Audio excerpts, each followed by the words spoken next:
Hi, Virgo. I am Lateesha Bynum Hinton, astrologer and numerologist, and I am here with your weekly horoscope for the week of July the 29th through August the 4th. And this is for Virgo Sun, Virgo Moon, and Virgo Rising. And so you will see me looking down at this chart. I've drawn out a chart for Virgo for the particular movements of the planets that are happening. So you will see me looking down and looking back up. So I just want you to know what I'm looking at. Okay, so when we start the week, we start out with some challenging aspects that continue on from last week. So we have the Sun in a square to Uranus, and then Uranus is in a square to Mars, and then the Sun is opposing Mars. Okay, so these are very challenging aspects, and for you, we have the Sun is in your 12th house of your subconscious and the collective consciousness, and then we have Uranus in your 9th house of higher education, legal issues, long distance travel, okay, and religion.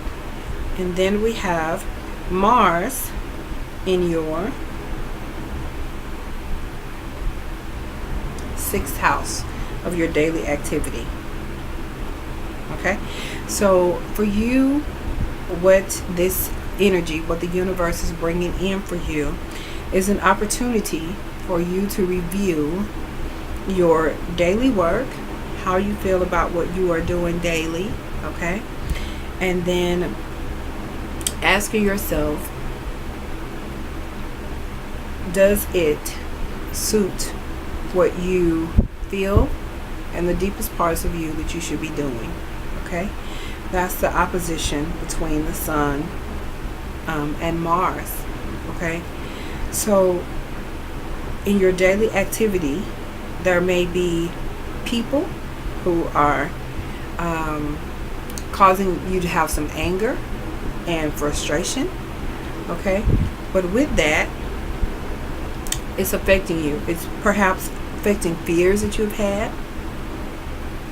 Maybe fears about changing your daily work, where you work. And so with this opposition coming up here, it's a challenge for you to really look at, are you a part of the frustration that is happening at work?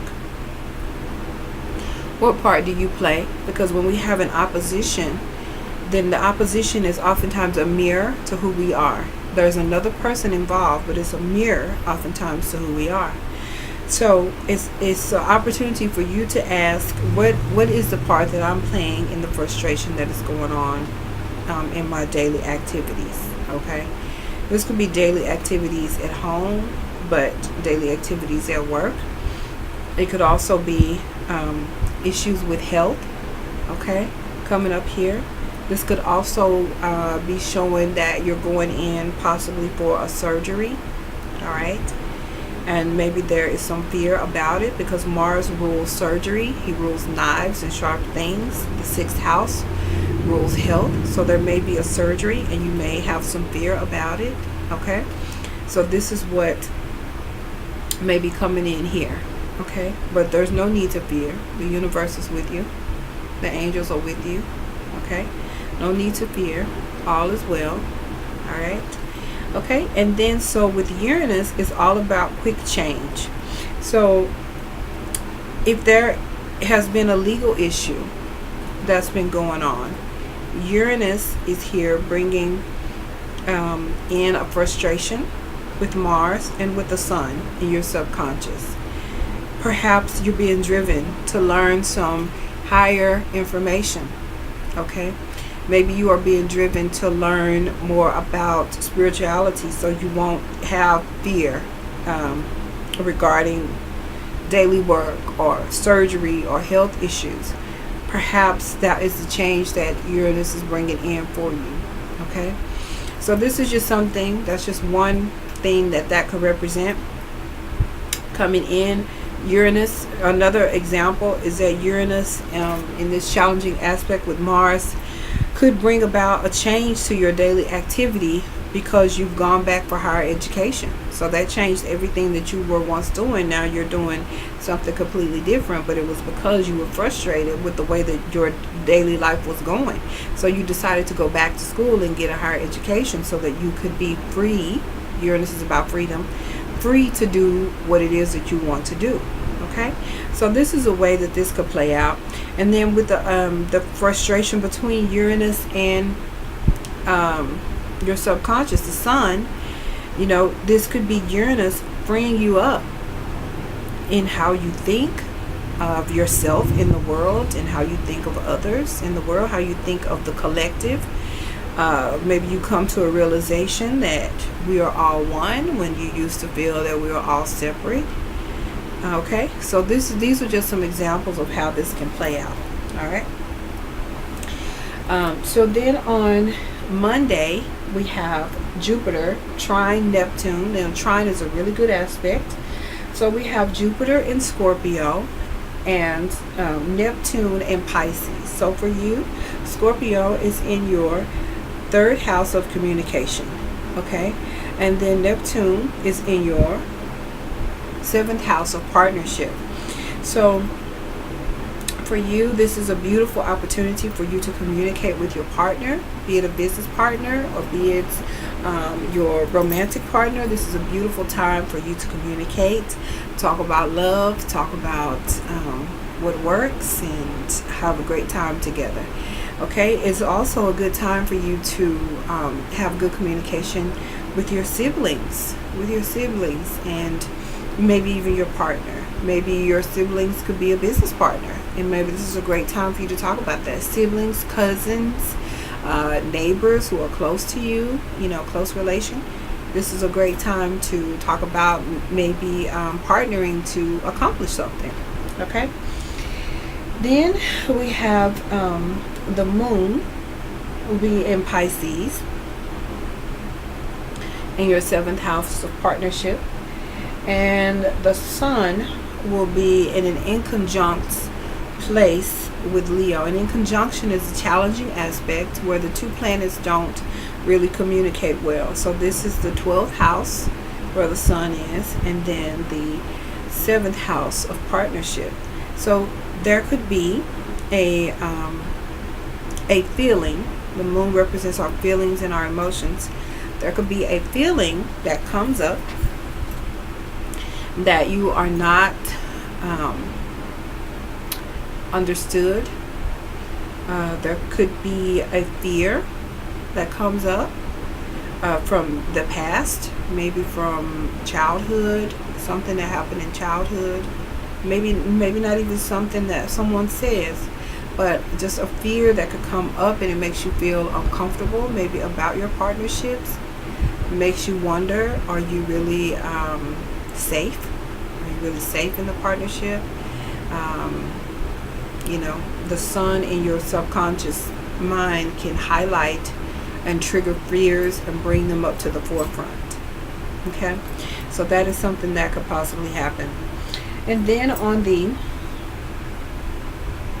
Tuesday, the 31st, we have Saturn in Capricorn, and it is trine Uranus in Taurus. Okay, so again, the trine is a really good aspect.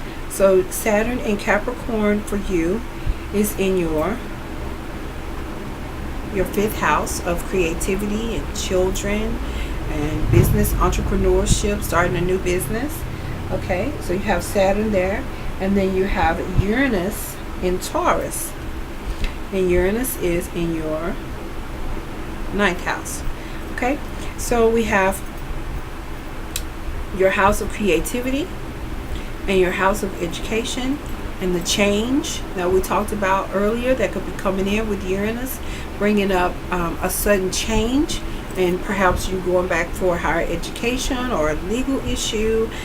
Saturn is here, so perhaps if your child was having some sort of maybe a legal issue, this could be the really good results, the final results of it coming in, where the legal case is won for you on your side, in your favor.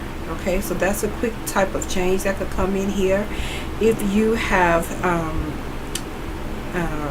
gone back to school, and you may have needed the creativity, or your child has gone back to school, you may have needed the creativity to make that work, a quickness of thought to learn something new in the areas of higher education. This will give you the creativity to do so, okay? And it comes in very quickly, all right? And Saturn will ground it and have it to stay. You manifest and stay, all right?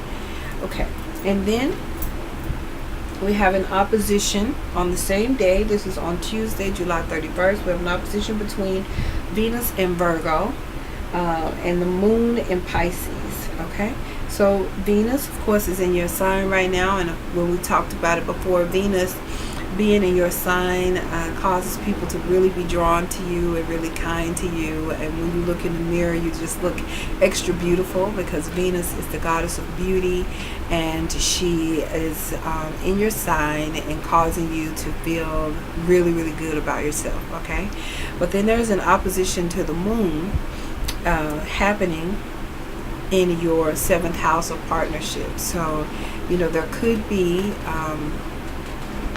some opposition between you and your mother, or if it's relating to your love partnership, maybe your partner is not feeling love from you, or vice versa, because when there's an opposition, there's often a mirror effect going on.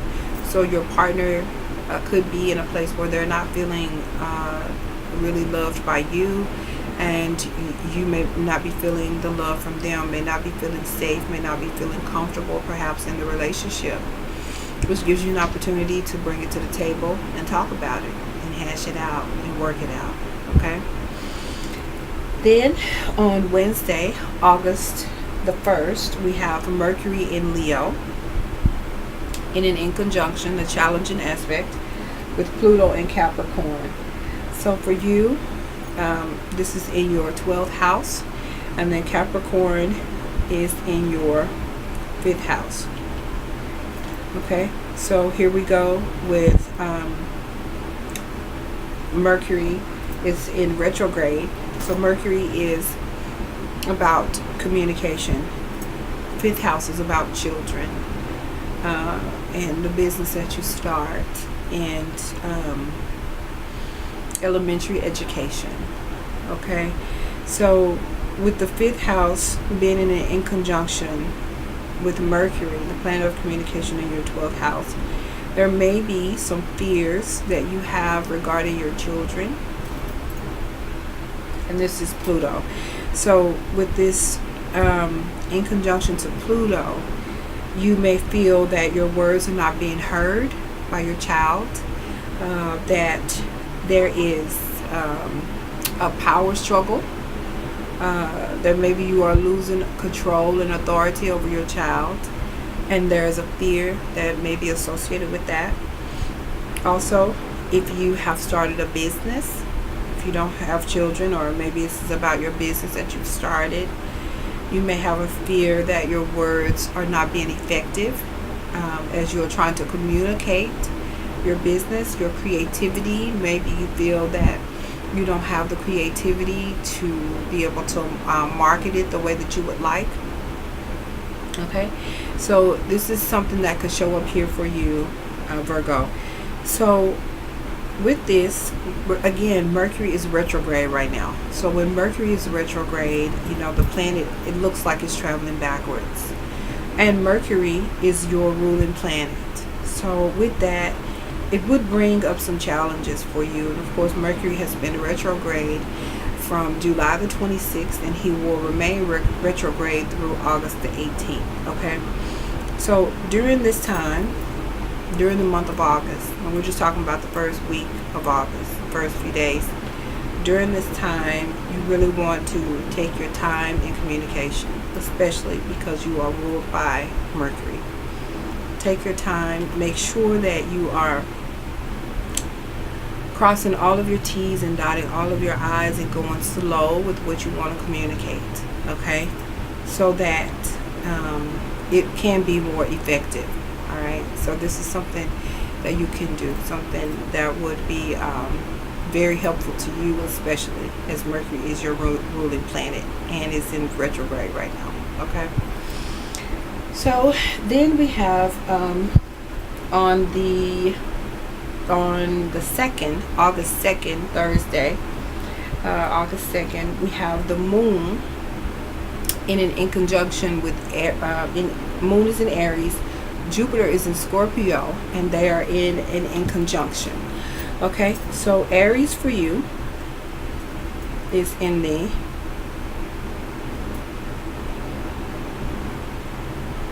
eighth house. Okay, Aries is in your 8th house, and Jupiter in Scorpio is in your house of communication, your 3rd house. So with the moon being in Aries, there may be Jupiter here, there may be some over expectation of something that your mother would do for you, something, communication with your siblings, communication with your mother, and an expectation that she would bless you in some way, that she would give you some level of resources, but there could be an overestimation. You overleap maybe in what you think it's going to happen, what she'll do, only to find out that that's not the case. Okay, so that is something that could come in if you have if you're waiting on maybe some resources to come in. There again, there may be an over expectation of what you will be receiving and when and how, so you feel uncomfortable, you're left feeling uncomfortable with the results. Okay, then we have on the next day, Friday, August the 3rd, we have Venus in conjunction. Venus is in Virgo in your sign, and in conjunction to the moon in Aries. Again, that's in the 8th house. All right, so here again, this may be an issue with your mother and feeling that you're not receiving the love from your mother, and it may be tied to the issue from the day before, where you felt that you were going to receive something from mother, or receive something from maybe a female mentor, or a female who is in authority, and you thought you were going to receive something. You thought you'd be able to talk to her and communicate and be able to receive it, and it was a no-go. Whether it was some kind of resources, a loan or a grant or something, and it was a no-go. And then on the next day, Venus in conjunct the moon in Aries, then you feel yourself, you feel misheard, you feel misunderstood, you're very uncomfortable, you feel unloved because of it, perhaps, okay, because of that particular issue. All right, and then on Saturday, August the 4th, we have Pluto in a beautiful trine with the moon. So Pluto is about power, Pluto is about control, Pluto is about authority, Pluto is about transformation. So the Pluto is in Capricorn, and this is in your 5th house again, and then Taurus is in your 9th house. So we have a good communication with your children in higher education. Maybe you have a child who is going off to school to get their degree, and so you have a good conversation with those who are in authority there, and able to get your son or your daughter in school, and things flow well. And this is on Saturday, August the 4th. Then and you feel good about it, and you feel safe about the whole thing, which is a really good feeling. But then at the same time, on the same day, we have the sun in Leo. squaring the moon in Taurus. All right. So the square is a frustration that is within. All right. So the sun square the moon, Leo, is in your 12th house of your subconscious. The moon in Taurus is in your 9th house. So there could be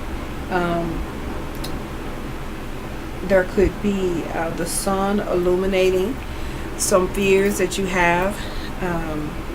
Maybe if you are mom and you are sending a child off to school, though you feel you've met with the authorities. This is just one story how this could play out, right? You've met with the authorities at the school. You feel good about your daughter going there. You feel safe about her going there, your daughter or your son. And then all of a sudden, you have fears that rise up. See, this is how life goes, right? You're feeling good one minute, and then something happens, and then you don't know, but you feel good. You know, it's not all just cut and dry and just straight, right? So, you know, you drop daughter off at school, and then you start having a fear about leaving her there. You know, you start feeling some anxiety or frustration about separating from your child. Okay, so this is one way that this could show up. Another way that this could show up is that communication with your mother. Maybe your mother is overseas. Okay, maybe your mother is taking a long distance travel, and you have a fear about that. All right, with the sun in your subconscious mind, you have a fear about your mother going away for such a long period of time and for a long distance. All right, so this is something that could show up. Okay, so these are just examples. If I was looking at your personal chart, I would be able to tell you more clearly based on your planets, based on where everything is, in more detail about what may be happening for this transit. So I thank you very much for listening, Virgo. My name again is Lateesha Bynum Hinton. If you would like to book a reading with me, you can find me at LateeshaBynumHinton.com. And thank you so much. Please subscribe to my channel, like and share. That would be great. And remember, no matter what is happening, the universe is always conspiring to bless you, no matter what.